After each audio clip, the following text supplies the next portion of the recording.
Hi friends, நம்ம இன்றைக்கி பார்க்க போகிறது ஈவினிங் ஸ்நாக்ஸ். சுட சுட சாப்பிட்றதுக்கும் இந்த மழை காலத்துக்கு ஏற்ற ஒரு ஈவினிங் ஸ்நாக்ஸ் தான் நம்ம பார்க்க போகிறோம். அதுக்கு முன்னாடி நம்ம சேனலை சப்ஸ்கிரைப் பண்ணிக்கோங்க. மறக்காமல் லைக் பண்ணிவிட்டு இதை மற்றவங்களுக்கும் ஷேர் பண்ணுங்கள். நம்ம வீட்டில் இருக்க குட்டீஸ்க்கும் பெரியவங்களுக்கும் ஹெல்த்தியான டிஷ்ஷு கொடுக்கணும், ஹெல்த்தியான ஸ்நாக்ஸ் கொடுக்கணுன்றதான் நம்ம ரொம்ப முக்கியமாக இருப்போம். அதை நம்ம கடையில் வாங்கி கொடுக்குறதுக்கு பதிலாக நம்ம வீட்டிலே செஞ்சு கொடுத்தா நம்மளுக்கும் ரொம்ப சந்தோஷமாக இருக்கும். அது மாதிரி தான் இன்றைக்கி நம்ம பார்க்க போகிறது உப்பு கடலை. இதுக்கு செய்கிறதுக்கான நேரம் கம்மி தான், ஆனால் இதில் இருக்க பெனிஃபிட்ஸ் அதிகம். இதில் கால்சியம், நார்ச்சத்து இதெல்லாம் அதிகமாக இருக்குது.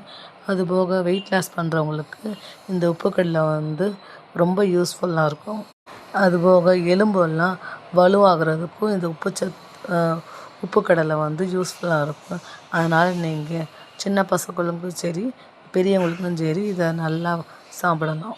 அதை எப்படி செய்வோம் பார்ப்போமா? நான் 2 கப்பு தூள் உப்பு எடுத்துருக்கேன். தூள் உப்பு எடுத்து நல்லா ஃப்ரை பண்ணிக்கோங்க.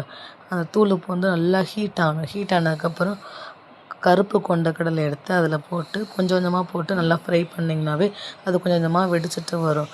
வெடிச்சிட்டு அதை வெளியே எடுத்து சாப்பிட்டிங்கன்னா சூப்பராக இருக்கும்.